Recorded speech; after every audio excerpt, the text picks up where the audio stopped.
9 shkurt si vjet fitoi lëvizja vetëvendosje me partnerët. Me 28 dhjetor 2025 fitoi populli i Kosovës dhe Republika. Urime fitoria më e madhe në historinë e vendit. Tash na presin shumë punë përpara.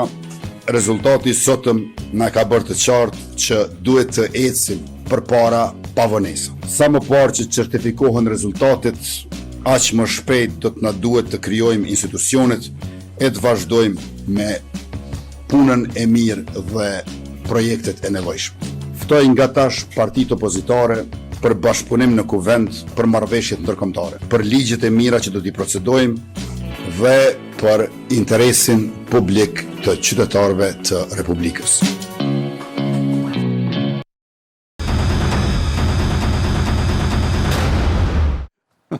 Jemi rikthyer, do të mundohet tani sa para se unë të bëj prezantimin të bëj lidhjen me Kosovën, të përpiqet sepse do të jetë në fillim.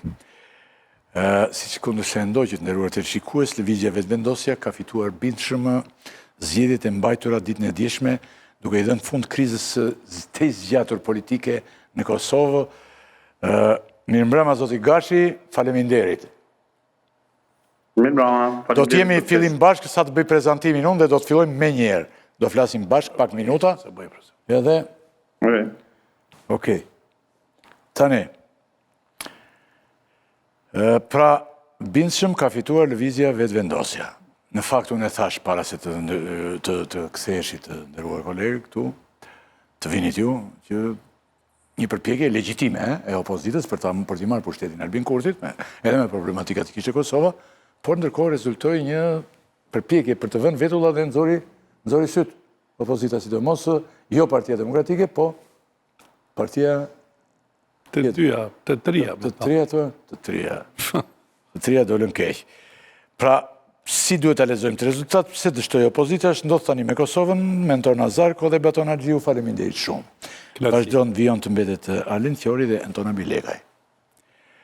Ndërkohë ju lajmërova që është Shkëlzen Gashi, si do të flas me mua si fillim, një politolog. Si unë e kam patur herë tjetër në studio, falenderoj shumë Shkëlzen. Tani, faleminderit edhe juve për mbështetjen. Lëvizja vetëvendosje ka fituar zgjedhjet e parakohshme në Kosovë dhe pritet tani të formojë qeverinë. Rezultati i këtyre zgjedhjeve është më i mirë për Kurtin se ai i Shkurtit. Si duhet ta lexojmë këtë rezultat? Ne këtu që dimë sigurisht shumë më pak se ju.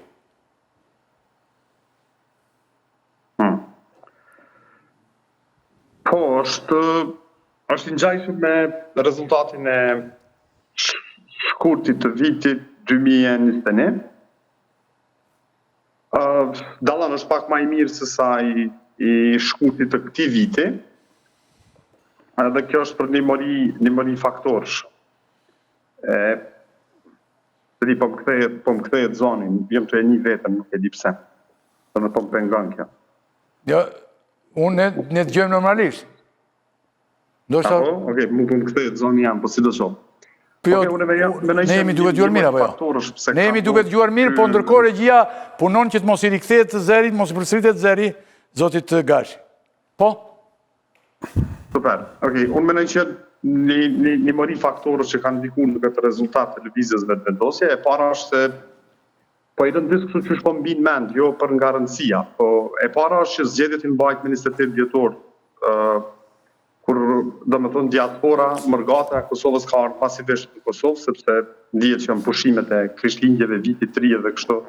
Zakonisht në Kosovë në fund vit vijnë shumë mërgëmtar prej Shteteve të Bashkimit Evropian, kryesisht po edhe prej Shteteve të Bashkuara të Amerikës. Kjo mendoj që është faktori i parë që ka ndikuar në një rritje të rezultatit, po ka edhe faktorë tjerë që janë kështu të mbrëmshëm, qysh me thonë. Një pyetje është që kryeministri Kurti, lideri i lëvizjes vetëvendosje, Albin Kurti ka arritur që me i bë gjitha partitë politike opozitare bashkë blok. Edhe me u duk si një blok opozitar. Ndonse nuk jem kohën, por në fakt gjithë kanë qenë kundër Kurtit, ai ka arritur me kriju një narracion që gjitha partitë politike opozitare janë kundër lëvizjes vetëvendosje. Po ashtu ka arritur që gjitha partitë politike opozitare me i nxjerr fajtore për blokadën 9 mujore që kanë ndodhur në Kosovë prej kur janë kryer zgjedhjet e shkurtit të vitit 2025. Edhe faktor tjetër po ashtu i rëndësishëm ka qenë edhe heqja e sankcioneve prej Bashkimit Evropian, përfshirja e Kosovës në planin e mbrojtjes të Shteteve të Bashkuara të Amerikës, 4 njohje të reja për Kosovën gjatë këtij viti, që nuk janë ekskluzivisht meritë e kurtit të qeverisë ti, po e Kosovës, të hequr prej kurtit edhe prej Vjosa Osmanit. Manej ka pasur edhe faktor tjerë që kanë qenë zgjedhjet lokale që janë mbajtur në Kosovë në tetor, përkatësisht nëntor, balotazhet në disa komuna, ku lëvizja vetëvendosje ka dalë shumë më mirë se në zgjedhjet lokale të para 4 viteve, sepse përveç se ka arrit me i rujt 4 komuna që i patë fitu para 4 viteve, ka arrit me i fitu edhe 3 komuna tjera shumë të rëndësishme, sikur që është Fushkosova Ugriqi, Bigjeta, Mitrovica, e cila ka pas një rëndësi simbolike për lëvizjen vetëvendosje. Faktor tjetër ka qenë që kryeministri Kurti, qeveria e tij, lëvizja vetëvendosje, subjekti që ai e drejton ka arrit me i bind një pjesë konsiderueshme të qytetarëve të Kosovës të trështimi i votimit të buxhetit vitit 2026, po edhe i votimit të marrëveshjeve ndërkombëtare në Kuvend të Kosovës ka qenë për fajt të opozitës. Një faktor tjetër shumë i rëndësishëm ka qenë rritja e shtesave, e pensioneve, rritja e pagës minimale, paga e 13, pastaj fushata e kryeministrit Kurti ka qenë larg më e mirë këtë herë se sa në muajin shkurt të këtij viti në zgjedhjet që janë mbajtur para 9 muajve. Faktor tjetër shumë i rëndësishëm, gabimi i partive politike opozitare ka qenë që asnjëra prej tyre nuk e ka përfshi një subjekt vogël politik sikur që është nisma e cila merr zakonisht 2-3% të votave të elektoratit të Kosovës, gjitha kanë refuzuar me përfshi dhe ka garuar vetme. Mandej është në rëndësi nështë me u thonë që ka arrit me i bind disa subjekte ose individ me i fut në listën e vetëvendosjes që kanë ndikuar në rritje të saj. Për shembull ka qenë një partia shqiptare demokratiane që ka afërsisht rreth 4-5.000 vota, mandej individ kështu si Refti Suma që vjen prej një komune shumë të vogël sikur që është Hani Elezit dhe Refti Kaçanikut ose Andin Hoti, djali i Ukshin Hotit prej rrethit Rahovecit e kështu me radhë. Po mbi të ta mendoj se faktor shumë i rëndësishëm ka qenë që partitë politike opozitare në Kosovë kanë opozituar jashtëzakonisht dobët për këto 4 vite. Kryesisht, qysh me thonë, narracioni i tyre u konë i bazuar në 3 pika. E para u konë që Albin Kurti është njeri i servis. E dyta u konë që Albin Kurti është kundër UÇK-s. Edhe e treta u konë që Albin Kurti është kundër Bashkimit Evropian dhe me tekst veçantë Shteteve të Bashkuara të Amerikës. Të trija të pavërteta, të trija të pasakta. Pra e thoni që këto 3 arsye janë që opozita përfundoi në këto kuota? Jo, arsyet janë këto që i përmenda, po është edhe kjo që ka opozitu lënd. Domethënë, ka qenë dobët opozita në Kosovë, sepse është fokusuar këto 3 pika që nuk janë të vërteta, nuk qëndrojnë. Nuk qëndrojnë. Domethënë, mi thonë një njeri që është njeri i Serbisë, një njeriu i cili ka mbajtur qëndrimin më dinjitos që e ka mbajtur ndonjëherë një burgosur politik në burgjet e Serbisë të Jugosllavisë. Mi thonë një njeri që është kundër UÇK-s, mi thonë kundër UÇK-s një njeriu i cili ka pas guximin që për 6 muaj me përfaqësu UÇK-n bashkë me Adem Demaçi në zemër të Prishtinës, është e pasaktë, e padrejtë, e pandershme, e pavërtetë. Edhe mi thonë një njeri që është kundër Amerikës, do me thonë, është absurd, po ashtu. Natyrisht ai ka pas mos pajtime me përfaqësues të Shteteve të Bashkuara të Amerikës, po nuk ka qenë asnjëherë kundër Shteteve të Bashkuara të Amerikës. Dhe ai shpeshherë ka thonë, dhe jo vetëm deklarativisht, por edhe ka vepruar ashtu që kur Amerika ka një kërkesë për Kosovën, na nuk themi asnjëherë pse, po themi kur dhe se dhe e zbatojmë menjëherë. Po kur Amerika ka kërkesa që lidhen me Serbinë, atëherë nuk mund të zbatojmë sepse ne e njohim edhe kemi përjetuar Serbinë për një shekull. Një faktor tjetër shumë i rëndësishëm që mendoj se Kurti dhe lëvizja vetëvendosje duhet me i qenë mirënjohës pse e kanë mbërrit këtë rezultat, është mediat, përkatësisht pseudo-gazetarë dhe pseudo-analistët që defilojnë në për mediumet nacionale të Kosovës, sidomos në për televizione, ku për çdo natë janë mbledh nga 5-6 burra kryesisht, asnjë grup, kryesisht burra që kanë menuar një sënj dhe kanë shah, kanë fy, kanë bjell, kanë shpif, kanë rrej, edhe kjo ka ndikuar në rezultatin që sot e ka Kurti edhe lëvizja e vendosi. Në një pyetje për shkëlqenin? Nazarko? Unë jam dakord me 99% argumentave të Shkëlqenit, por do doja të dija, duke besuar që ai megjithatë ka distancën e nevojshme higjienike për qeverisë Kurti, do doja të kuptoja cilat janë vërejtjet e tij për këtë qeverisje, do të thonë veçanërisht në planin qoftë në planin ndërkombëtar, qoftë në planin e qeverisjes së brendshme, në planin e realizimeve në projekte të mëdha, apo në projekte infrastrukturore, apo në luftën kundër varfërisë, meqense është një qeveri e majtë. Pra duhet kuptoj nga një njeri si ju, i cili supozoj që ka distancë nga kjo qeveri, cilat janë vërejtjet tuaja për zotin Kurti dhe për qeverinë e tij. Ju keni bërë, duket ka pat një moment që... Po, edhe në studion tonë. Tani... Edhe në studion tonë dikur. Po?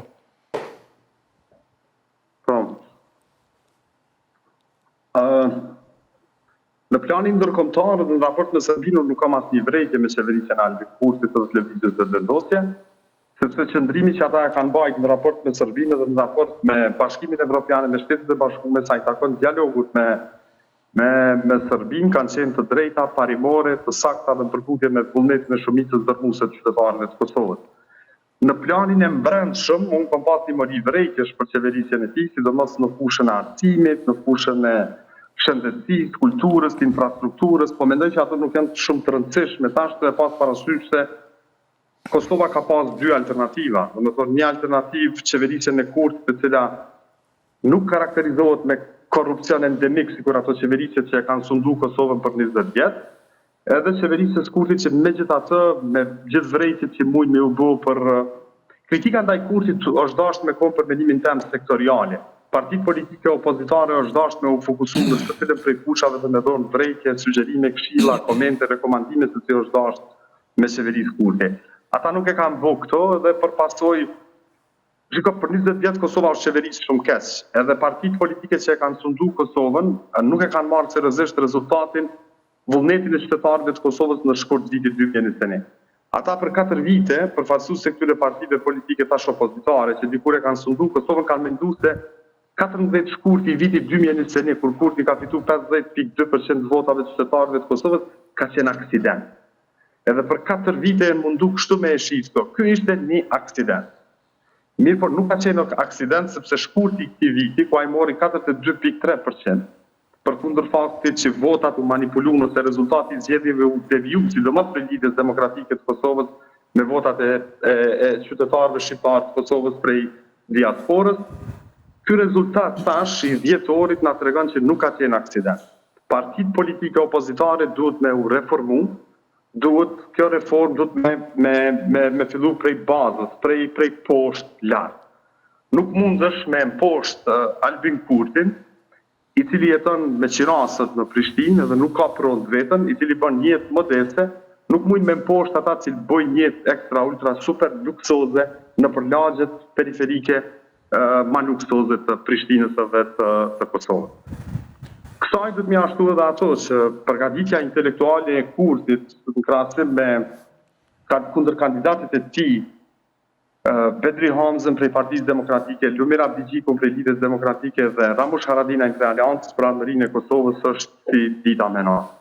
Kështu që këto parti duhet brenda vitit që po vjen, duhet me fillu reformë serioze të themel, edhe me i analizu mirë rezultatet edhe me pas kristal qartë se rezultati i vitit 2021 dhe tash rezultati i vitit 2025 nuk janë aksidente. Qytetarët e Kosovës nuk pranojnë me u qeverisë për atyre që për 20 vjet i kanë këtë qeverisë edhe e kanë fut vendin Kosovën në listën e këtyre organizatave që bojnë vlerësimin e korrupsionit masnali. Jo vetëm në rajon, por edhe në Evropë e në botë. Kështu që Kosova është në krizë tash për shkak se nuk ka opozitë, edhe një shoqëri që pretendon me qenë demokratike, pa opozitë dhe pa media, nuk mundet me u konsideru e tillë.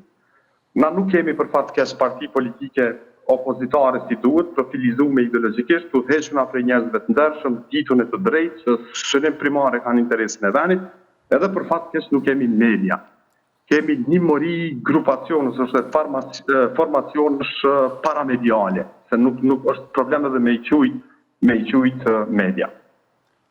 Kemi tjetër? Me gjithë këmbgulljen time të edukuar që ju t'i bëni dhe vretje, nuk i bët, por fokusohet... Fituesi nuk gjykohet? Jo, e di, por... Po e di mos fol pas. Jo, po dy do duhet që t'ja nështroj gjykimit edhe të ti, dy momente, cilat... Kritik është shkërzeni me Sadiun, fort. I fort, e po tani e ka këshu, e ka... Po ndoshta se ka, se për shembull, ndoshta, pyetja e fundit do t'i bëja unë ishte... A kene vrejte? Jo, ndoshta ndodhi ajo që pritej dhe që ju prisnit apo jo, të këto zgjedhje. Po, unë e kom qeni bindu që vetëvendosja ka me pas rritje, tu i pas parasysh faktor që i përmenda në krejt fillim, po, ndoshta nuk jem koni bindu që mundet me shku deri të 50%, po gjithë të rritje prej rezultatit të shkurtit të këtij viti. Shiko, unë kam shumë vrejtje për qeverin Kurtin në shumë fusha, po nuk menoj që është mirë sonte na me diskutu, ose ju me diskutu aty se unë për pak minuta shkputem të kësaj lidhje, nuk menoj që është mirë me diskutu për gabimet që i ka bërë qeverisja Kurti, sepse duhet me e krahasu me ato qeverisjet 20 vjeçare. Kjo qeverisje nuk ka qenë mirë, unë nuk kam qenë i kënaqur asnjëherë. Mirë po, kur të kujtohen ato qeverisjet 20 vjeçare, atëherë thu që dhe se mirë është, më thonë. Kjo është problemi, që unë nuk kom mujtë dhe me qenë kritik i qeverisë Kurti, sa kom ditë, sa kom dasht, për shkak se kjo kish me ju konvenu partive politike që nuk janë reformu. Unë e pres me padurim që partit politike opozitare mu reformu, edhe në Kosovë me u themelu media të vërteta, edhe me pas opozit, sepse pa opozit, pa media, pa shoqëni civile, një shoqëni nuk mundet me shku për para. Si që do të rëndomë edhe të ne, të vendi ku jetë ne, edhe jemi pjesa tjetër e shqiptarëve, gjithsesi, unë shkërzen të falenderoj shumë, ne do kemi kohë që... Unë s'po ju dëgjoj hiç. Në bisedat e ardhshme, po dëgjoni? Në bisedat... Shumë pak, shumë tërë. Në bisedat e ardhshme, ne sigurisht do të kemi edhe kritikat dhe ju do t'jeni i thirrur dhe i ftuar për të folur më gjerë edhe për kritikën për qeverisjen Kurti dhe për më shumë. Të falenderoj. Po, pa tjetër me kënaqësi. Falenderoj. Faleminderit atëre natën e mirë. Faleminderit edhe të juve. Natën e mirë. Natën e mirë.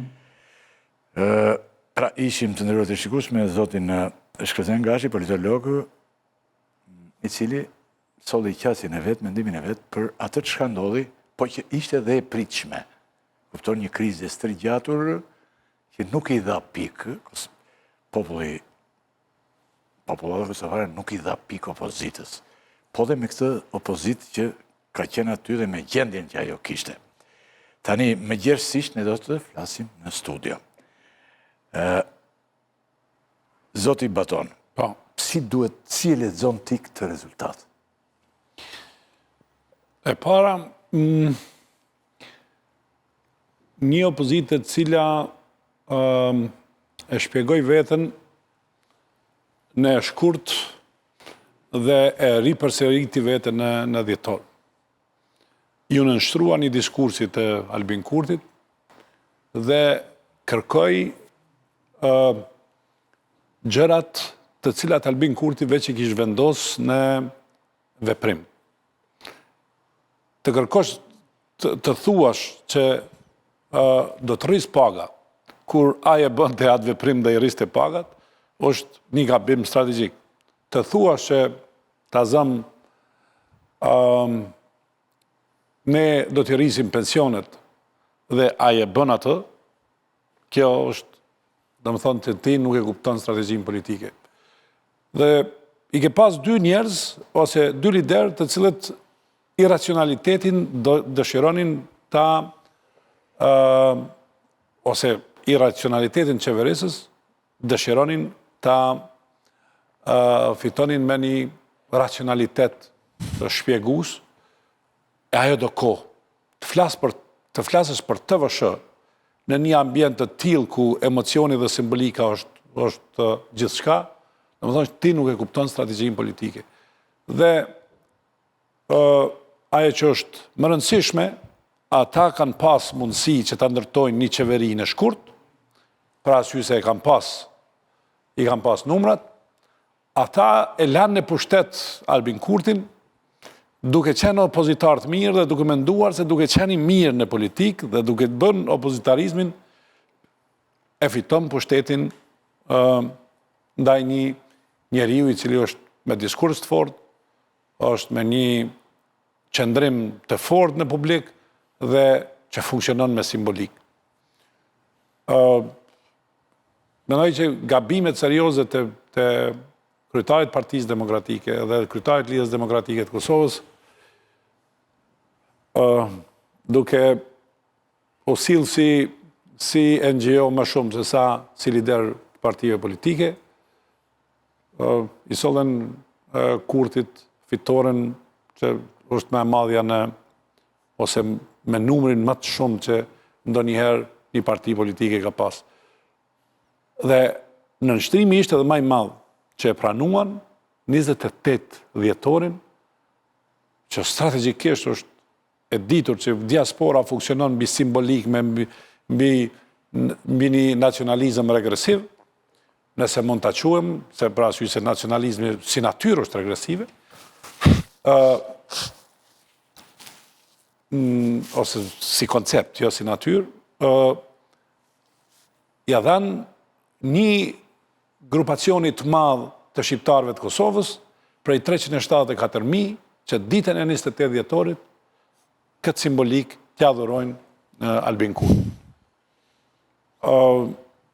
Unë kam plot gjëra, po fitoria Albin Kurtit është ekskluzivisht produkt i dobësive serioze të dy partive të mëdha.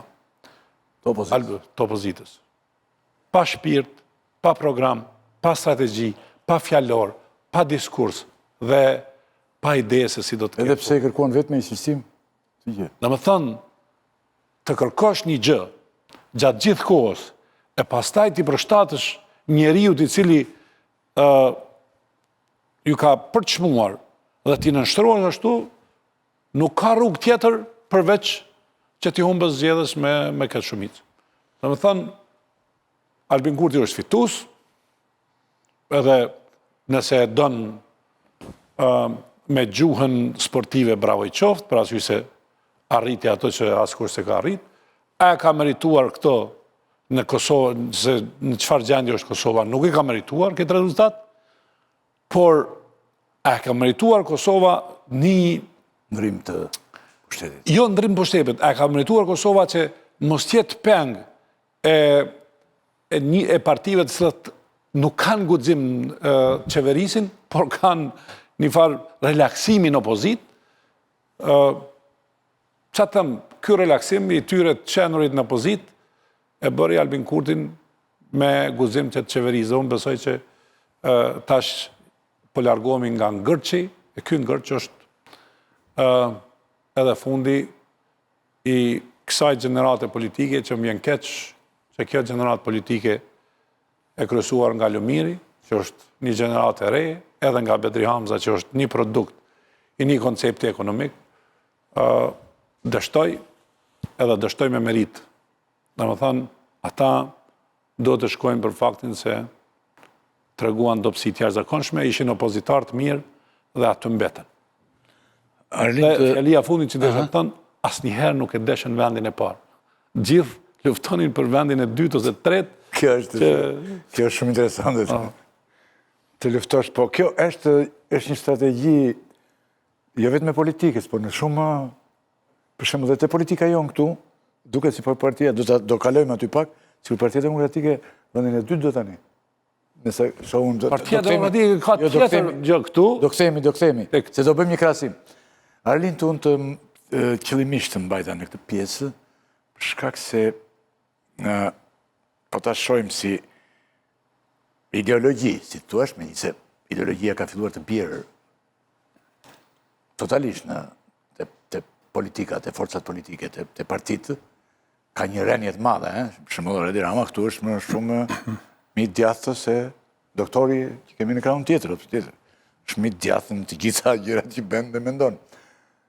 Të tjera sepse dukesh ti e afër me, ç'mendon ti me Kurtin?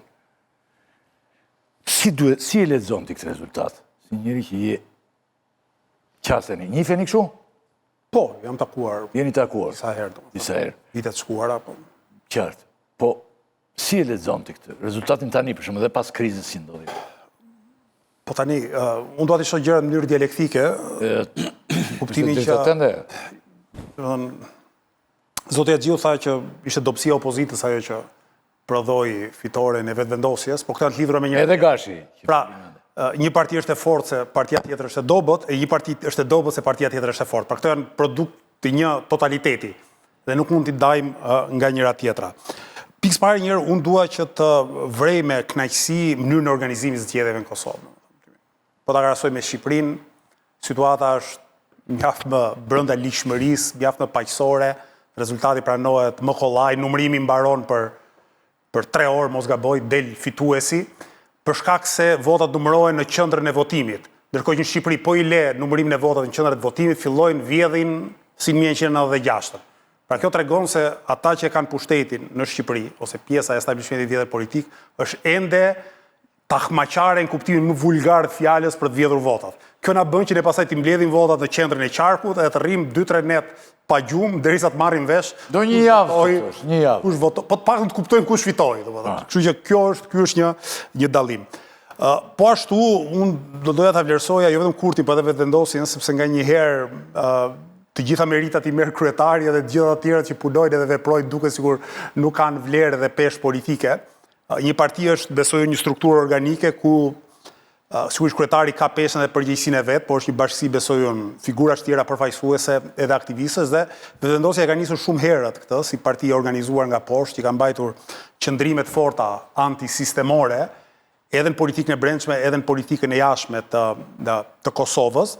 Është një tregues se si ti mund të fitosh zgjedhjet me një shumicë domethënëse, sigurisht nuk është ende mbi 50%, po të pas parasysh që në zgjedhje në sisteme zgjedhore proporcionale është vështirë që një parti ta kalojë 50-ën, e bën PS-ja e Ramës me këto, si thua, mjeshtrit më thonjza e veta të kapjes shtetit, por prapë se prapë vetëvendosja ka marrë një rezultat shumë të mirë dhe ka fituar jo vetëm kundër një koalicioni partish opozitare, ose mësa kundër disa partive opozitare që e rivalizonin, po edhe kundër një pjesë të oligarkisë, të quajmë, ekonomike të Kosovës, kundër mediave të kësaj oligarkie. Edhe bukura është që po të bësh një krahasim midis Kurtit dhe Ramës, Rama kontrollon shumicën dërmuese të mediave në Shqipëri. Jo, do mbrihet. Rama i ka oligarkët në xhep dhe po Rama i quan pastaj kazane e teneqe media, ndërkohë që Arlinde, kam pyetje më vete këtë.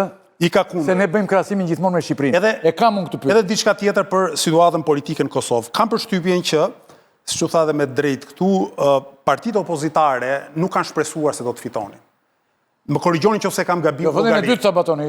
Më korrigjoni nëse kam gabim llogarinë. Që opozita ndaj vetëvendosjes të fitonte dhe të qeveriste pa listën serbe, se kam përshtypjen ajo është vije kuqe për partitë shqiptare, do duhet kishte 51 deputet, të merrte edhe 10 nga pakicat jo serbe dhe të kishte shumicën.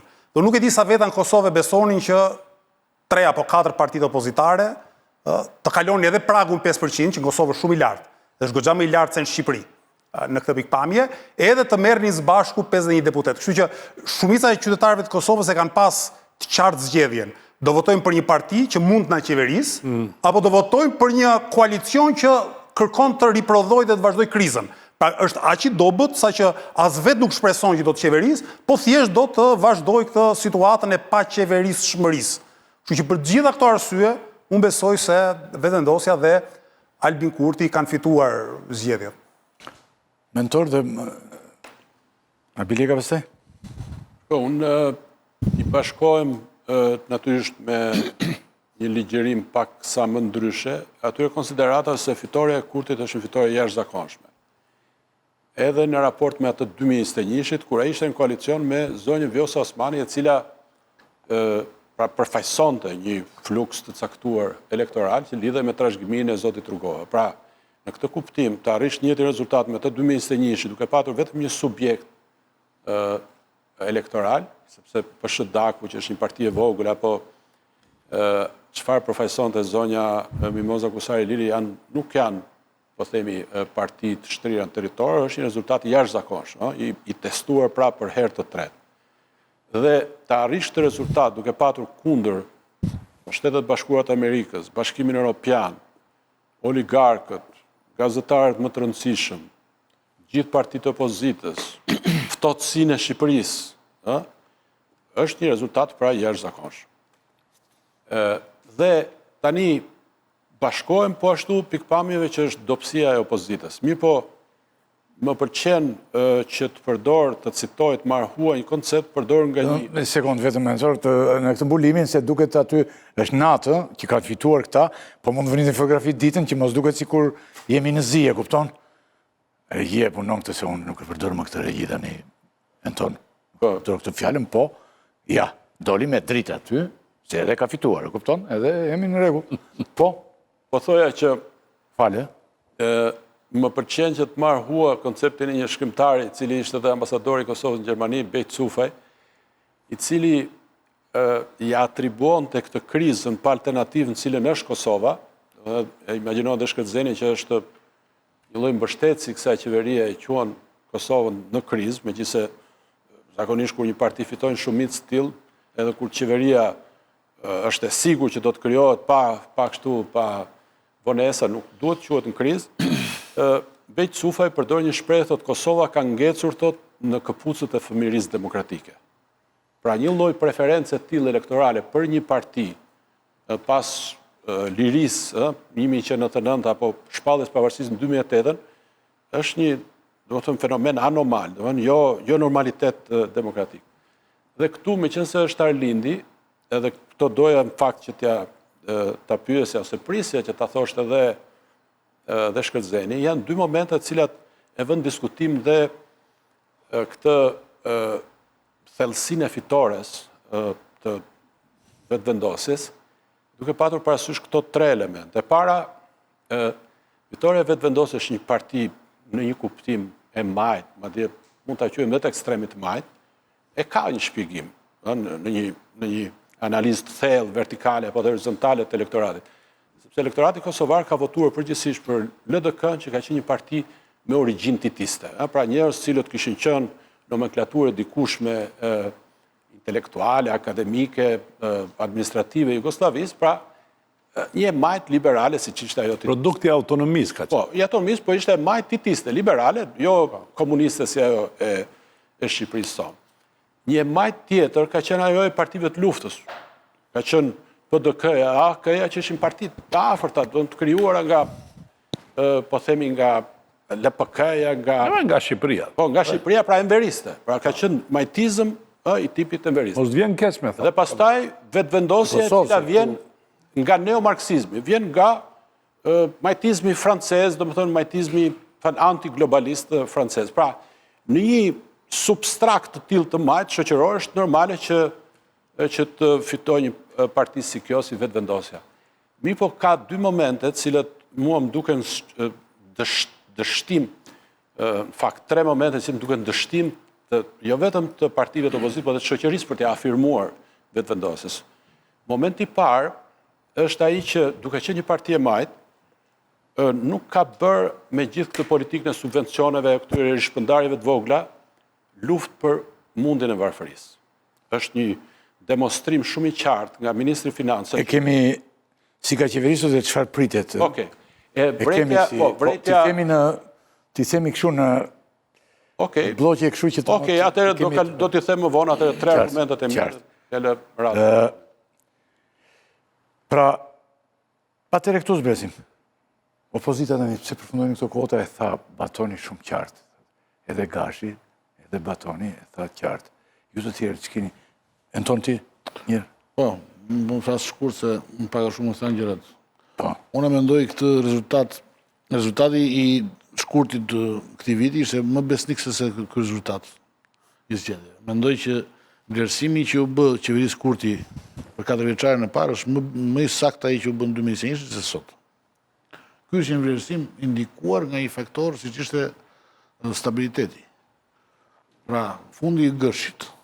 Njerëzit, qytetarët e panë që shteti shantazhohej nga gjitha palët, asnjë palë nuk ishte në plan të hapte rrugën dhe vendosën që shantazhuesin më të fortë të jepte drejtën për të bërë qeverinë për të marrë fundin gërshi.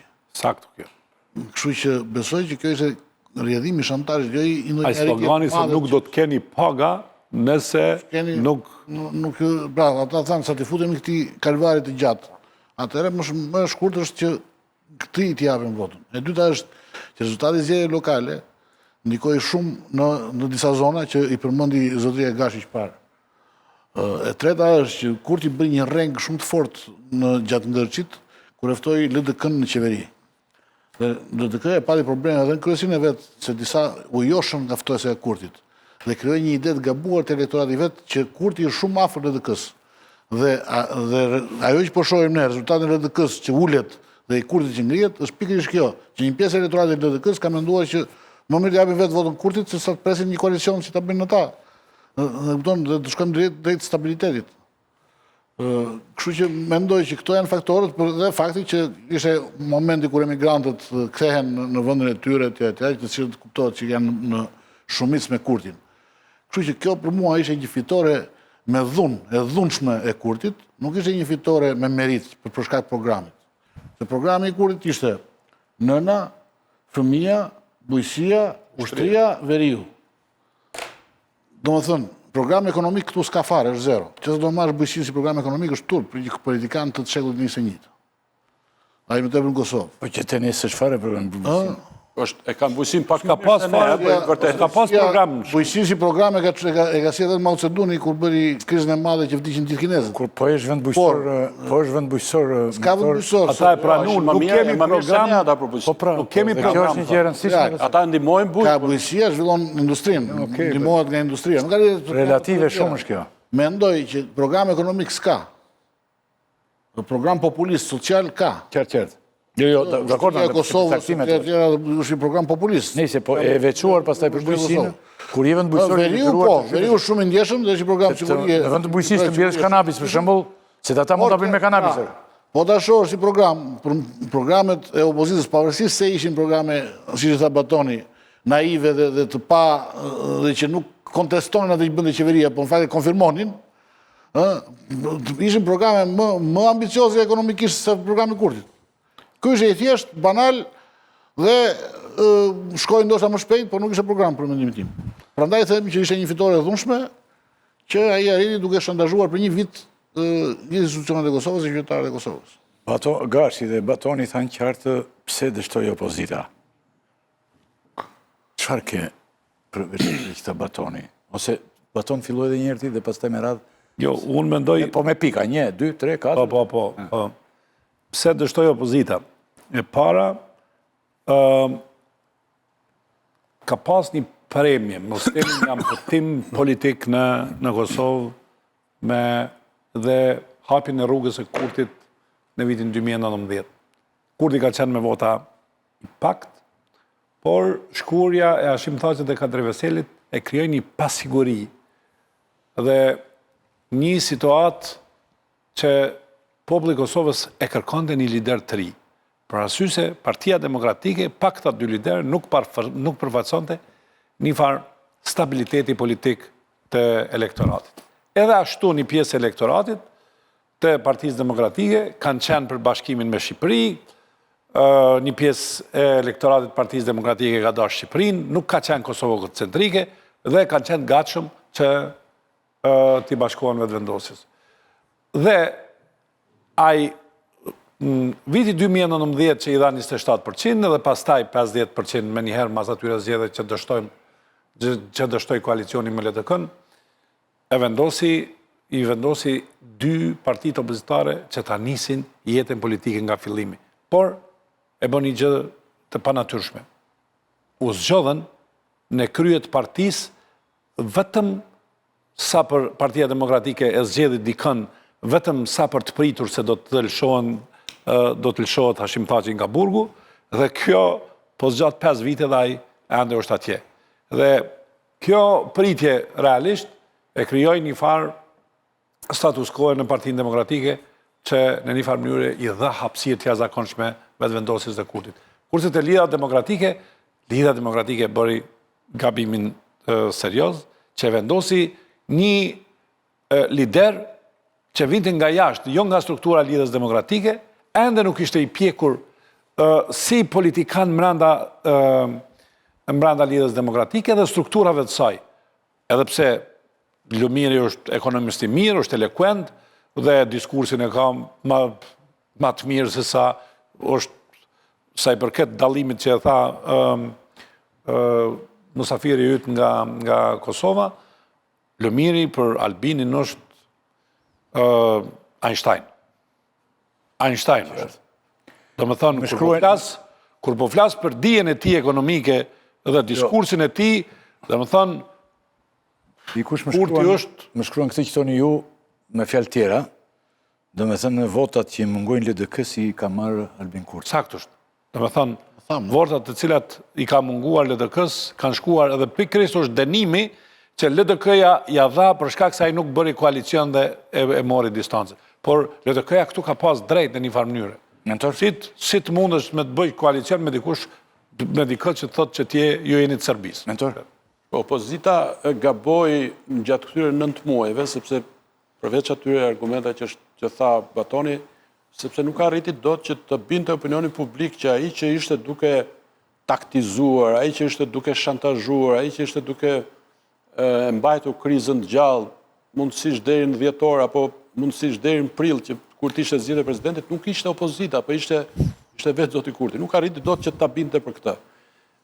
Nga ana tjetër, unë përdora një shprehje të punën e kputzëve të fëmirisë demokratike. E kam fjalën që ka një lloj në një farë kuptimi është ecje mbrapa, apo ngelin në vend në një lloj mentaliteti post-traumatik. Pra një shoqëri e dalë nga një post-traum, si ishte ajo e luftës apo e konfliktit me Serbinë, dhe ligjerimi apo diskursi i Kurtit për konflikt me Serbinë, për vendosjet e autoritetit në veri, për marrje të armatimit nga Shtetet e Bashkuara të Amerikës, nga Gjermania, pra për fuqizim të armatimit, për mbajtje në këmbë, domethënë e krimeve, genocidit, padien në gjykatën e Hagës e tjera, megjithëse për hir të vërtetës Kosova vetë, jo thjesht qeveria e zotit Kurti, nuk ka arritur as të grumbulloj listën e të vrarëve në konfliktin e Kosovës 1999. Listën e të vrarëve ka bërë një aktiviste serbe si Natasha Kampić. Nuk e ka bërë asnjë shoqëri, asnjë NGO kosovare. Pra, ai e riktheu me shumë mjeshtri shoqërinë kosovare në një lloj diskutimi, në një lloj ligjerimi i cili e mbante të lidhur me luftën. Pra, ai njeri i cili nuk ishte i përfshirë në konflikt, në luftë 1999, e ktheu shoqërinë në atë lloj ligjerimi në 2025. Por mbi të gjitha për shkak të edhe ndryshimit brezor, pra shtimit të votuesit që ka lindur mbas 1999, që nuk ka sensin e vetdijes se çka ka ndodhur në 1999, apo të mirënjohjes për shëlimtarët, pra një brez i ri votuesish, të cilët e kanë votuar kryesisht, arriti që ta stabilizojë si diçka normale për plasjen me Shtetet e Bashkuara të Amerikës apo me Bashkimin Evropian.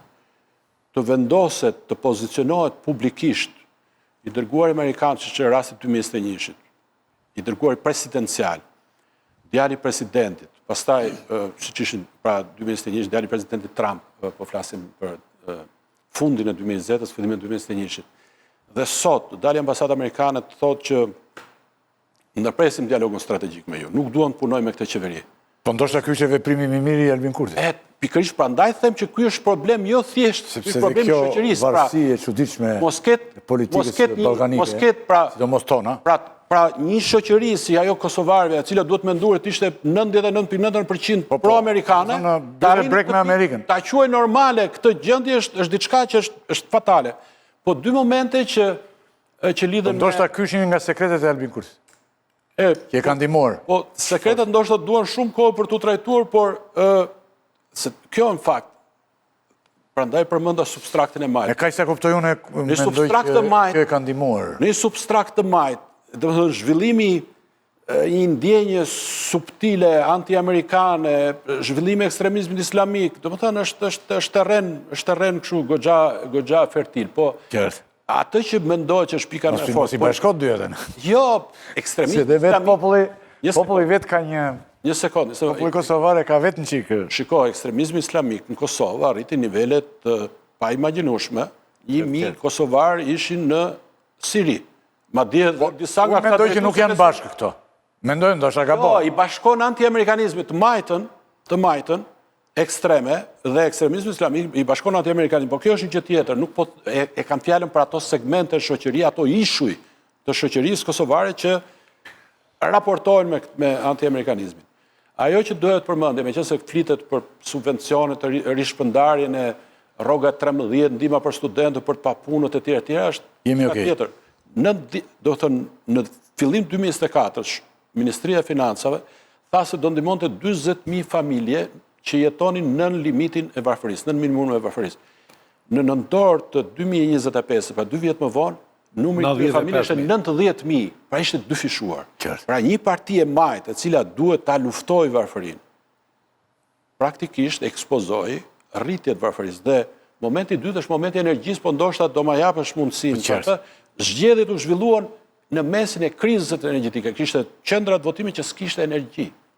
Kishte ndërprerje të energjisë. Dhe Kosova, e cila jeton me linjit, është ndoshta vendi numër 1 në Evropë. 1.1 miliard kemi harxuar në mandatin e Kurtit blerë energjie. 1.1 miliard. Ky është momenti, nuk ka arritur që të ndërtoj gjenerues të rinj, po kjo është temë që ndoshta mund ta trajtojmë. Arlind, Nëse mund të kundërshtoj 2 teza që u hodhën këtu mbi anti-amerikanizmin dhe ekstremizmin e majtë të vetëvendosjes dhe të Kurtit. Një forcë politike është anti-amerikane në rast se kundërshton në blok politikën e jashtëm amerikane dhe ka një alternativë tjetër gjeostrategjike. Pra thot, nuk do jemi me amerikanët dhe me europianët perëndimor, por do shkojmë krah Rusisë apo Kinës. E kanë. Vetëvendosja nuk e ka këtë gjë. Të lutem ta mbaroj. Pra nuk e ka që do të bëhet aleate as e Putinit, as e kinezëve. Çfarë po kërkon të bëj, më sa e kuptoj unë politikën e Kosovës, qeveria e Kurtit, është që duke u mbështetur te një faktor i brendshëm që ka mbështetje të madhe për të forcë politike, pra gati gjysmë e popullsisë, të kërkojë një ujdi më të mirë nga ndërkombëtarët. Pra të kërkojë që t'i marrë ndërkombëtarët me vetë, t'u marrë koncesione në emër të shtrirjes së sovranitetit të shtetit të Kosovës. Pra po t'ishte anti-amerikanizëm, siç mund të ketë për shembull në vendet e Amerikës Latine, po t'ishte anti-amerikanizëm, atëherë do të kishte si Venezuela, do të hikte me vrap me Kinën, me Rusinë. E dyta, a është vetëvendosja një parti e ekstremit majt? Edhe unë përsëri dua ta kundërshtoj këtë gjë. E para sepse me të majtën, jo thjesht me ekstrem, por me të majtën, vetëvendosja ka një 2-3 gjëra të përbashkëta, por ka edhe elemente të tjerë. Me fjala, ka një ligjërim publik të Albin Kurtit kundër oligarkisë. Mirë po, kur e pyetën para disa ditësh, a ka oligark Kosovë, tha po ka, po kur të bëjmë reformën drejtësi, do merret drejtësia me oligarkët dhe nuk do merret qeveria. Ndërkohë që unë mendoj që qasja e oligarkisë duhet të jetë më e gjerë. Sigurisht, reforma në drejtësi dhe gjyqësore bëjmë punë vet, por edhe shteti me ligjet e veta do duhet ta kufizojë influencën e oligarkëve. Sigurisht që në të shkuarën e vet, sidomos kur ai qenë në opozitë, vetëvendosja ka përdorur atë që quhet aksioni drejt për drejt. Pra, mjete, le t'i quajmë radikale, po brenda, po themi një lloj normaliteti të zgjeruar të politikës. Pra nuk është se ka vdekur njeri ose është vrarë njeri ose kanë gjuajtur Violencë demokratike. ose ushtruar dhuna e hapur. Mirë po, ka element tjerë në programin edhe në kushtetutën, po themi, të brendshme të vetëvendosjes që nuk e lidhin me dojmosme të majtës. Sovranizmi nuk është një virtyt me dojmosit të majtës. Sovranizmi në Evropën lindore është i përgjafuar kryesisht nga forcat e djatha konservatore. Apo jo, sigurisht ka edhe e majta elementeve sovranist, po jo detyrimi sovranizmi të bën ty të majta ekstreme. Dhe tjetra, nuk do të harrojmë diçka, më korrigjoni nëse e kam gabim. Kosova sot bie fjala ka akoma taksën e shesh. Apo jo, taksën e shesh do thotë si më të pasurit, si më të varfrit taksohen një lloj. E paradoksalisht, Shqipëria i bie ti çik më progresive në këtë aspekt, sepse ka taksim progresiv. Sigurisht Rama është tërësisht i kapur nga oligarkët kur vjen puna për dhënë tendera, koncesione e kështu me radhë, mirë po nga pikpamja e, po themi, ne i kemi taksë më të larta. Po themi, të politikës fiskale, Kosova vazhdon politikën e vjetër të partive që kanë qenë para vetëvendosjes. Pra, kemi akoma taksën e shesh e ka pas Hashim Thaçi, taksën e shesh e kanë pas edhe forcat e tjera që kanë qeverisur. E fundi që dua të them. Dhe kjo ka të bëjë me cilësitë e Albin Kurtit si udhëheqës politik. Tani Vetëvendosja ka një epërsi në raport me kundërshtarët e vet, që kanë krye themeluesin e partisë. Pra kanë krye të ngjashmin e Rrugovës me LDK-n apo Thaçit me PDK-n. Asnjëri prej kryetarëve si Lumir Abdigjiku, si Hamza, nuk ka staturën politike, të Kurtit brenda Vetëvendosjes. Mjafton për ta kuptuar këtë gjë të bëjmë një sondazh të thjeshtë. Dalim rrugëve të Tiranës dhe themi sa veta e njohin Albin Kurtin e sa veta e njohin. Po ata s'kan mundësi se Rrugova ka vdekur ndërsa ky tjetri është në burg. Po dakord, para një parti politike duhet gjeneroj udhëheqës politik që kanë karizmën, përgatitjen, peshën politike që ta udhëheq. Ti nuk mundet të kërkosh të fitosh zgjedhjet vetëm me teknicien. Nuk mundet, veprimtaria politike nuk është teknikalitet, teknicierët duhen aty, duhet si këshilltar, por kërkohet një peshë politike, një lloj karizme, edhe një lloj edhe botkuptimi ideologjik që me sa shohun rivalet e Kurtit nuk e kanë, përveç ndoshta Haradinajt në AK, po ajo është parti që nuk synon për të qeverisur Kosovën. Po si shpjegohet që Kurti ka të gjithë? gjithë? Vetëm diçka të lutem. E para, në gjenezë du të shohim që Vetëvendosja nuk po themi që është anti-amerikane, por nuk e pëlqen mënyrën ose perandorinë amerikane si koncept. Dhe nuk do me thonë që qenurit i tilë është gabim.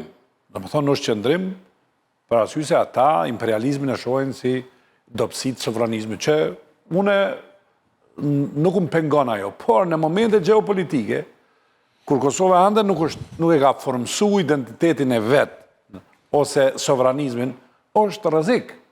Dhe këtu du t'jetë pragmatik, Kurti dhe Vetëvendosja. Nuk po thëmë që ideologjikisht ata Kam gjuar të flasin kundër imperializmit, pak 10 vitet e fundit, ose do sa fillimet e veta po. Po mira, nëse ti kur hinë në pushtet, ato e neokolonializmi. Është fenomen e objektiv, orientimi, Kurti e ka një garanci nga Turqia. Vetëm diçka, qëndrimi ndaj luftës nga Gaza.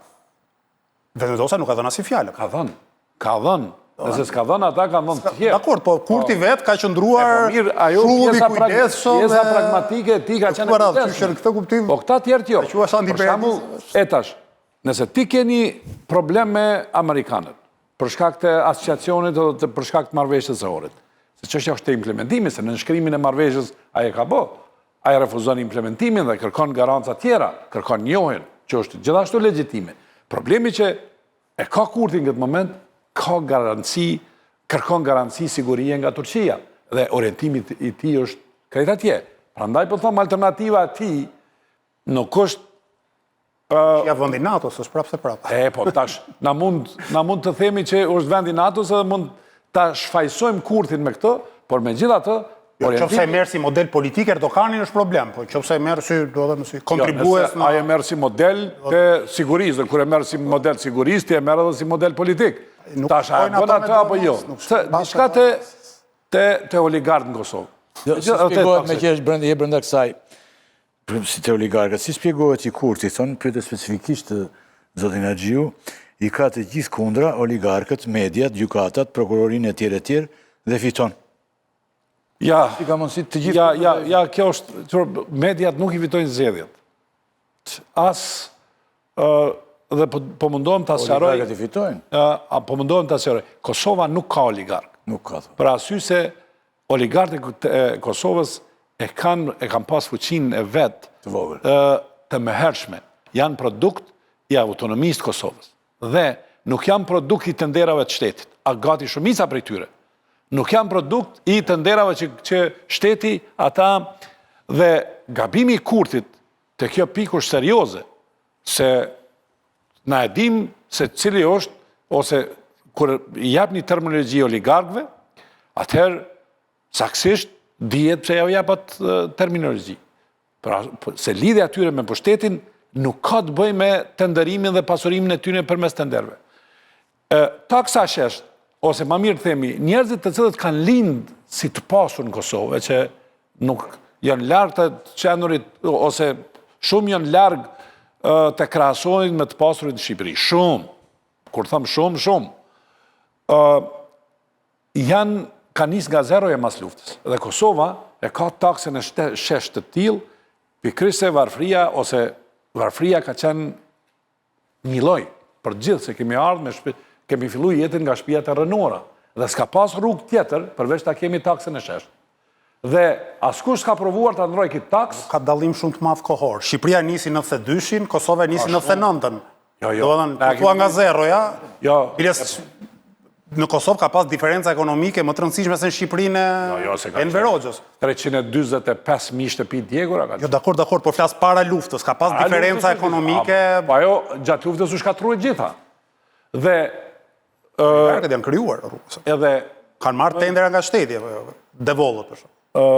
Kanë marrë koncesione. Ti e lavdrove zgjedhjet në Kosovë. Zgjedhjet në Kosovë kanë se tash u ktheva harrova. Krahasimisht me Shqipërinë ose. Jo, zgjedhjet në Kosovë janë më të mira në Ballkan. Bile janë më të mira se në disa vende të Evropës. Pra se kanë një ndërgjegje të jashtëzakonshme. Nuk mund ta korruptosh një komisioner në Kosovë. Po shumë e vështirë.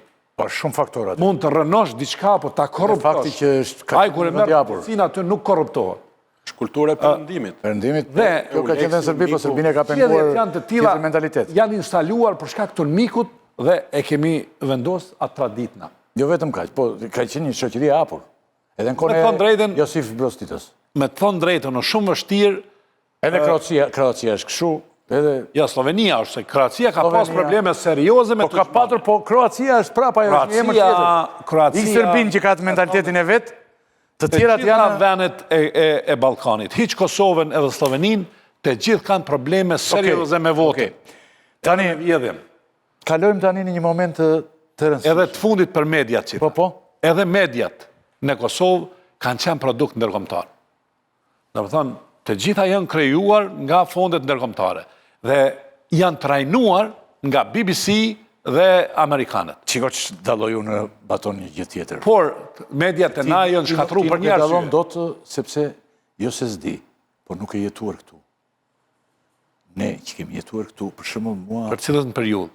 Periudhën e jetoj këtu për 98-ës. Jo, po flas gjithmonë për kohën e Titos, të cilën ti e ke kaluar.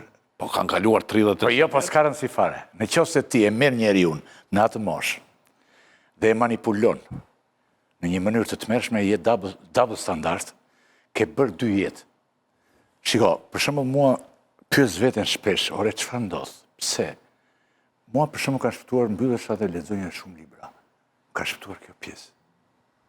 Se nuk të isha aty, të gjithë, është një shoqëri e cila nga vjen ajo pjesë që ka jetuar një pjesë të mirë, që ajo pjesë e vogël që nuk është vetëm mbyllur, siç thashun për rastin me Librin ose tjetrin, ka jetuar në një diktaturë të pashembullt. Ti ke jetuar në Titon, dhe kjo është një gjë krejt tjetër.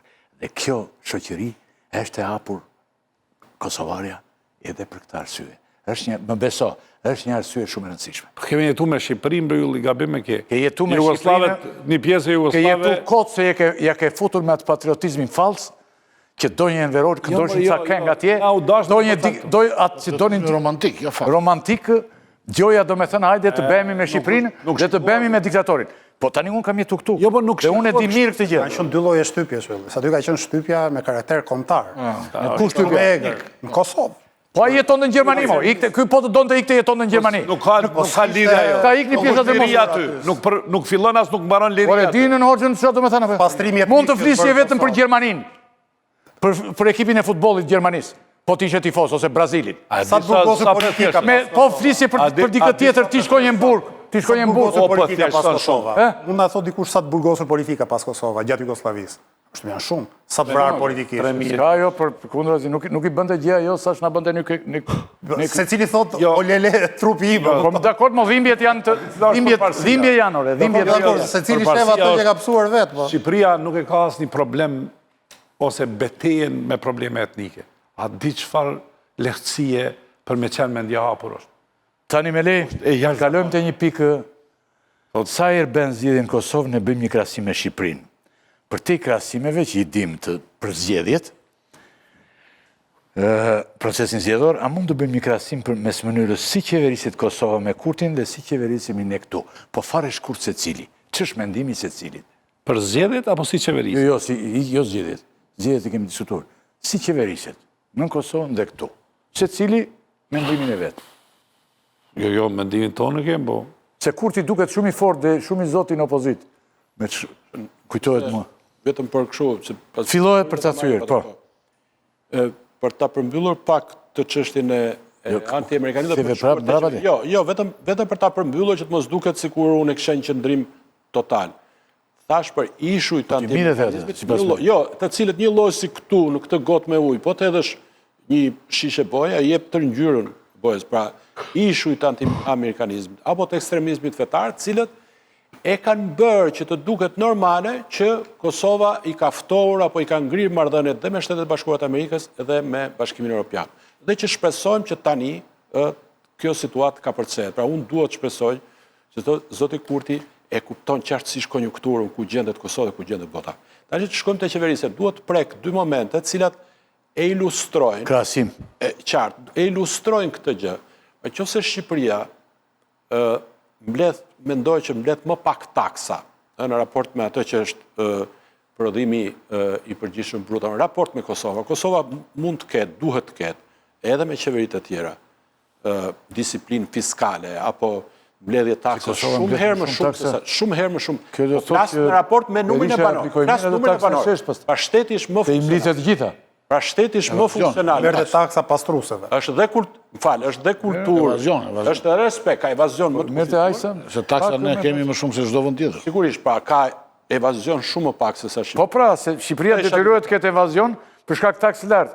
Dërsa këtu taksa e shesh ka ecur dhe ne më mblidhesh në xhan lek. Edhe për shkak të respektit që kanë Kosovë ndaj shtetit tyre, shtetit pavarur që kanë krijuar nga 1999 e këtej, pra ka më shumë respekt, ka më shumë po themi bindje qytetari për ta paguar taksën për të respektuar shtetin.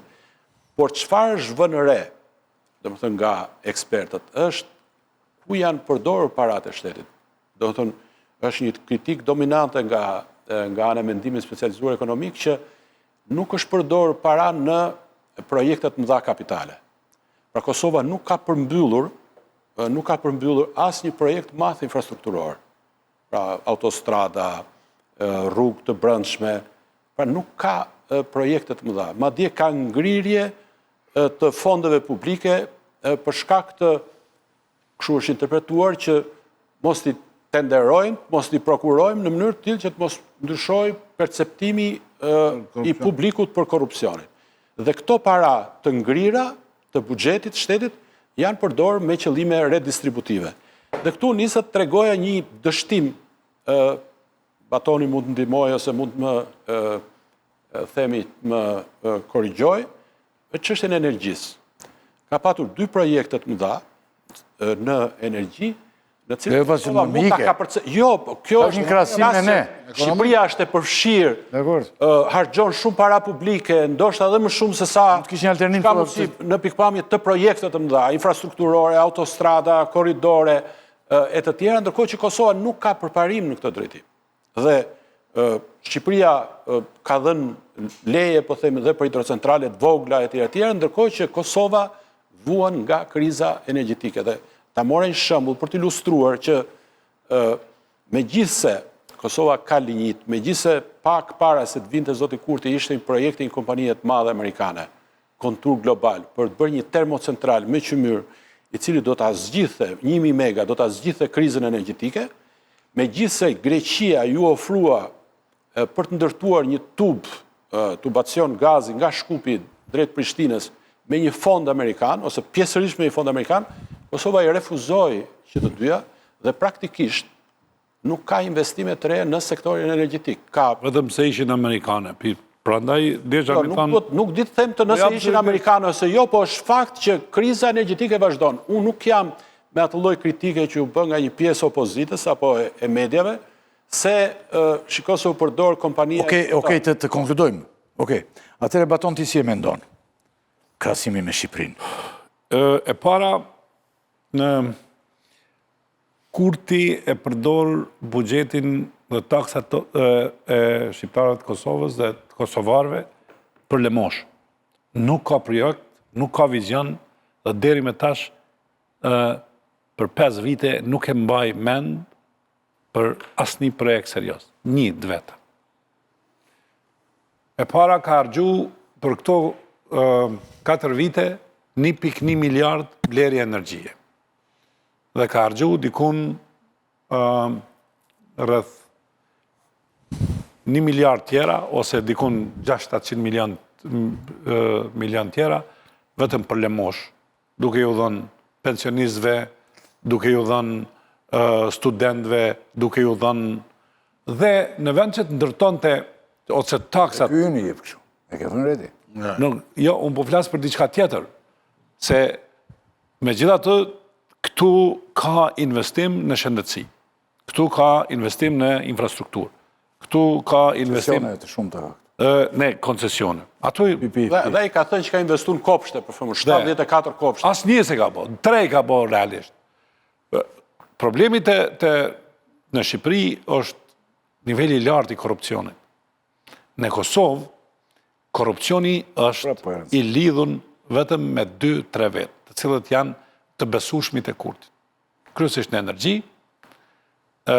kryesisht edhe në projektet të cilat kanë bojnë me energjin, dhe të 2 ministra dhe 1 ambasador.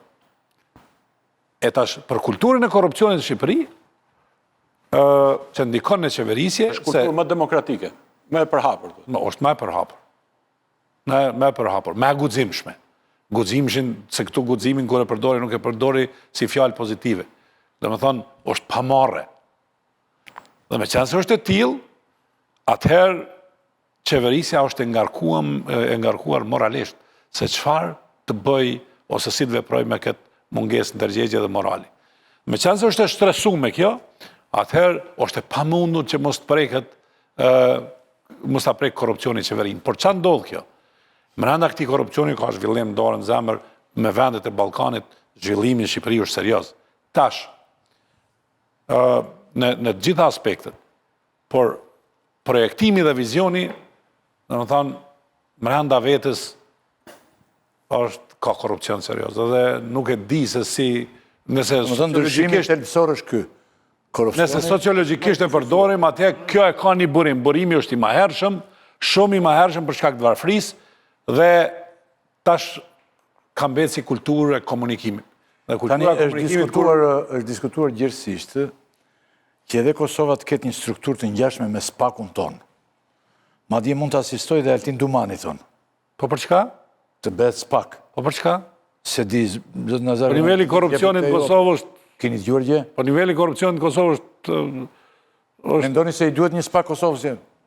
Ka qenë një kartë që ka lozur zoti Kurti, por ai nuk ka ndërmarrë sa i takon qeverisë në i veprim hetues. Mëra e dënë me kontrolu drejtësinë, apo për gjëra tjera. Për çka për cilën arsye do ta bëjmë SPAK-un në Kosovë? Në kuptimin e njësisë posaçme nuk ka asnjë nevojë. Kosova ka një gjykatë speciale tashmë që është gjykatë që arreston këta më vetë. E provuan çfarë gjykatë speciale. Arreston udhëheqësinë. Edhe s'mund të bëjë një gjykatë prapë speciale tani me një prokuror speciale për korrupsionin dhe kohë. Për ata me gjykatën speciale do vran vetëm. Ai këtë betejën e ka krye prokurorin me marrë dhe me ndërtu. Ai do të bëjë një pastrim drejtësisë, reformë drejtësisë. Kaq i don të vetit, intenca është aty dhe pastaj të bëhet autokrati ose i radhës i cili është... Ku ngjajnë Kurti me Ramën? Kurti me Ramën ngjajnë... Jo, e kam pyetje të fundit. Si janë raportet me... Jo raportet, ku ngjajnë në qeverisje. Ja, okej, fal. Të dy mbledhin taksat dhe i centralizojnë. Një lloj e bëjnë. Mendojnë që nëse parat vinë dhe menaxhohen nga qeveria... Pastaj ata janë të kthyer të dyve dhe i Kurti, për të mos pasur korrupsion, i kthen në lëmosh, Rama i kthen në zhvillim se do të bëj projekte që të mbeten historike.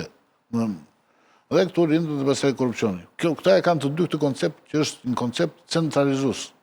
Është kapitalizëm i tipit kinez po të vjetër, jo të tanishëm. Dhe në të dyja rastet ky dëmton ekonominë, sepse dëmton iniciativën e lirë. Okej, atëre. Si mendoni Alti? Vetëm të shtoj diçka. Ketë një SPAK aty thua? Mbase po më pse jo fundi.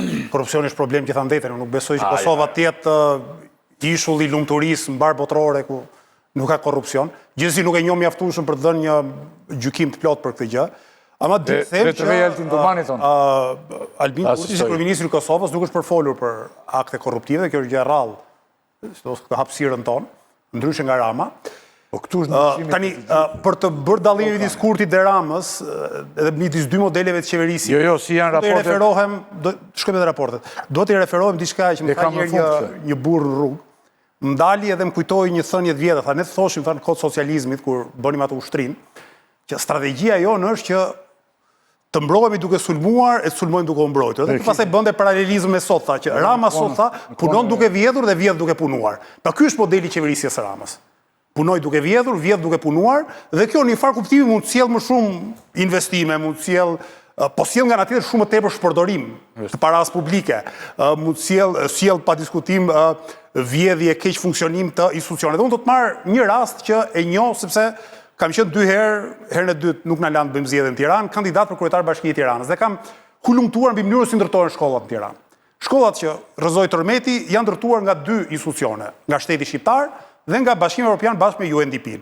Dhe unë bëj një krahasim, sepse kam studiuar dhe kam dalë përfundimin që kur shkollat i ndërton qeveria, shkollat kushtojnë më shtrenjtë, janë më të këqija, por përurohen më shpejt. Kur shkollat i ndërton Bashkimi Evropian me UNDP-n, janë më cilësore, janë më të lira dhe është shumë bukur të krahasosh shkollat e lagjes tënde. Edit Durhamin me Emin Durakun. Janë shkollat në të njëjtën lagje. Kjo Edit Durhami që ka ndërtuar vetë Shteti Shqiptar, Bashkia e Tiranës, kushton goxha më shtrenjtë se sa Emin Duraku. S'ka mbaruar akoma këtë që ka goxha. Prandaj po them, patjetër që punë bëhen, po bëhen shkeleshko, vidhet shumë dhe në fund fare u prap kam përshtypjen që mirë qeverisja, qoftë dhe më ngadalë, nafat gjatë është më e suksesshme se sa shumë e përlum. Mirë qeverisja, ajo është qeveri që e pastër, po themi në përgjithësi. Po dakord, në këtë kuptim. Shumë mbyllur ndaj biznesit. Me aleatët folëm, për amerikanët Masakër për shkak të korrupsionit. ishte mjaftueshëm. Investimet e huaja të vërtetës na vinë parat pisa. Raportet, pozitat e Por Kurtit. atje nuk lejohen të vinë investimet nga Afrika e korrupsionit. Aty ka një fobi ndaj korrupsionit që çdo gjë kapitaliste sjell korrupsion. Edhe ajo pengon shumë ekonominë. Në vetëm gjë që bëhet aty në Kosovë është ndërtimet në Prishtinë që rrisin pak ekonominë, se ekonomia aty pothuajse ka ngecur. Ti Me shiko, thonë drejtën, të na mungon shia. Jashtë zakonisht është Kosova, është për të ardhur keq. Na mund të themi çfarë dush për Shqipërinë, por Shqipëria sot duket më mirë se sa Maqedonia, duket më mirë se Serbia, më mirë se Malizi, më mirë se Kosova, më mos të flasim. Dhe na du ta pranojmë. E tash, kur flasim për shijen dhe korrupsionin, atëherë këto janë 2 tema tjera. Korrupsioni është i mrenda. A ka kush eviton betejën me korrupsionin? Me qenë se zoti Qori e përmendi gjykatën speciale, ky i pari do të jetë kundër gjykatës speciale, se kjo është drejtësia imponuar. Ky do për një drejtësi tjetër. Një për drejtësi shoqërore, po kjo sigurisht ka si element për bërës goditjen e korrupsionit, si mund të kesh drejtësi shoqërore kur vjedhin oligarkët në bashkëpunim me politikanët. Gjykata e korrupsionit nuk bëhet se kjo është gati drejtësi ushtarake. Gjykata speciale. Speciale në kushtet veçanta. Po, në kushtet veçanta. Dhe ku vjedhet pjesë dregtar. Nëse ti e Unë kërkon bërë shtetin e të drejtës, është si antimafia në Itali. Ligjet antimafias në Itali sigurisht që janë më të forta se sa mund ta në kërkon Finland. secili, po ti jo. Po pse jo? Jo. Pse jo? Unë as kam vjedhur kurr, as do vjedh kurr. Nuk po flas për vjedhjen, po flas për sigurisht nuk është e mjaftueshme, duhet edhe drejtësia normale të funksionojë, duhet edhe drejtësia shoqërore. Por ama një komponent është patjetër drejtësia antikorrupsion. Jo, unë jam kundër për arsye se drejtësia speciale sjell situata speciale, nuk sjell drejtësi. Ka situatë speciale, ka situatë kur vidhet kaq shumë, situata është e jashtëzakonshme. Dhe në situata e jashtëzakonshme thoshin romakët, masat që merren janë të jashtëzakonshme. Po nuk e zgjedh problemin e korrupsionit. E zgjedh problemin e një individit, njeriu të fut në burg, por problemin drejtësia sociale e rregullon këtë punë. Dakor, drejtësia sociale është shtesë, sigurisht, por nuk mund të themi do përfundoj as i korruptuar në burg dhe do kemi begati. Sociale, unë jam i bindur që nuk do të kesh as drejtësi. Patjetër, da duhet drejtësia shoqërore, da duhet rishpërndarja, shumë dhe është zhvillimi ekonomik i qëndrueshëm. Bindja ime është se e kam këtë përvojë, gjykata speciale ose drejtësia speciale nuk sjell drejtësi. këto jam i vinë, është politike dhe donë të bëj një amputim me elitën politike. Po jo me duke ndalë ato që quhet korrupcion endemik. Kemi pas drejtësin jo speciale në Shqipëri, s'ka bërë asgjë, domethënë. Janë pasuru Po kjo beteja, se kjo beteja bëhet me parti politike, me drejtësia speciale shoqëri civile. është e përkohshme, nuk është e përhershme. Gjatë ma shumë, Është e përkohshme. gjatë ma shumë, por mendoj që kur vendosen themelet e një Qartë, atëre, Është e qëndrueshme. kalojmë të një pyetje Kjo nuk është e qëndrueshme. e fundit që do pak fjalë nga secili. Folëm për raportet mes Ramës dhe Kurtit, si janë raportet mes Ramës dhe Kurtit dhe çfarë pritet tani baton i pari dua nga ty këtë gjë. E para, Si janë këto, se duket raporte jo, janë të ftohta domethënë. të thëmë drejten, na kemi të bëjmë me një lider që ka nacionalizëm primitiv. Është i harrum ky model i liderit. Por Kosova Shpjegoj nacionalizëm primitiv çfarë? I lidhur me Kosovën, i lidhur me gjithë kombin shqiptar, i lidhur me Jo, vetëm nacionalizmi e ka kuptimin kur ti shkëputësh nga, për shembull, perandoria, edhe e ndërton rrëfimin për ndërtu identitetin dhe kombin dhe sovranizmin duke dalë jashtë perandorisë. Dhe kjo është e kuptueshme, është një gjë pozitive. Por kur ti atë e përdor për të përqa, ose në diskursin, për të përqa popullin tënë, për të kriju tradhtarin dhe patriotin, kjo është primitive. Realisht, Shqipëria është i vetmi vend Ballkan i cili nuk e përdor këtë gjë. Përdor diçka tjetër, por nacionalizmin primitiv nuk e përdor. Dhe për mu, situata ku gjendemi ne, ta përdorsh nacionalizmin si tillë është regres, nuk është progres. Nuk të nëzit mo nacionalizmi që të bësh zhvillimin, që të ndërtojsh koncept kulturor, që të ndërtojsh identitet, se s'ke nevoj mo. Qartë. Dhe dallimi u serios të ky koncept. Rama është tjetër njeri. Unë mendoj që Kurti është i kufizuar me dije për Kjo është ta arsye kuptuar. thoti. Po, si këto dallime serioze. Mentor, Kur e pyet Kurtin, Kurti lidhe me marrëdhënie me Shqipërinë, i referohet numrit marrëveshje dhe thot gjatë qeverisjes time janë 5. po janë bërë thate tani në zgjedhje. Po ashtu i takon thotë ai, ne kemi detyrë tjetër. Që mes tyre ka një lloj ngërçi. Madje mua më zhdukur jo normale për shembull që ta zëm nga kryeministri i Kosovës, po edhe nga një pjesë, po themi, e opinionit publik, është shkuar deri aty sa të fillohet dyshohet marrëdhënia e Ramës me Vučićin si marrëdhënie e dyshimtë ose problematike. Dhe që lidhe me Ballkanin e hapur. Sado që Ballkani e hapur dhe në dokumentin e fundit strategjik të Shtetet Bashkuara të Amerikës konsiderohej si një lëvizje rajonale pro marrëdhënieve të mira, pra që duke sponsorizuar nga Amerika, ai ishte një moment pra që i paragjykonte apo që krijonte një lloj ngritse mes dy liderëve. Unë duhet shpresoj që tani zoti Kurti, mu për shkak të peshës madhe të votave që ka marrë, suksesit elektoral që ka marrë, të përgjegjësohet edhe për... Përgjegjësohet tua? Unë besoj që po. Unë kam një lloj Se shpresë. këtë kam pyetjen e fundit unë pasi të po Edhe thotë përkundrejt Shtetet Bashkuara të Amerikës dhe përkundrejt Bashkimit Evropian dhe përkundrejt Shqipërisë, domethënë që duhen marrëdhënie të reja. Arlin, dy fjalë Abileka. Tani, ajo çfarë bashkon Shqipërinë me Kosovën është shumë e rëndësishme, shumë e madhe se sa marrëdhëniet personale midis Kurtit dhe Ramës. Unë besoj që në origjinë të tensionimit midis tyre ka qenë qëndrimi i Ramës në raport me faktorët ndërkombëtar edhe me Serbinë. Kam përshtypjen që Kurti ka prit më shumë mbështetje, një politikë të Shqipërisë më proaktive në raport me Kosovën, ndërkohë që Rama është mjaftuar vetëm të përsërisë atë që thonë dhe kanë rekomanduar Amerikanët dhe Evropianët.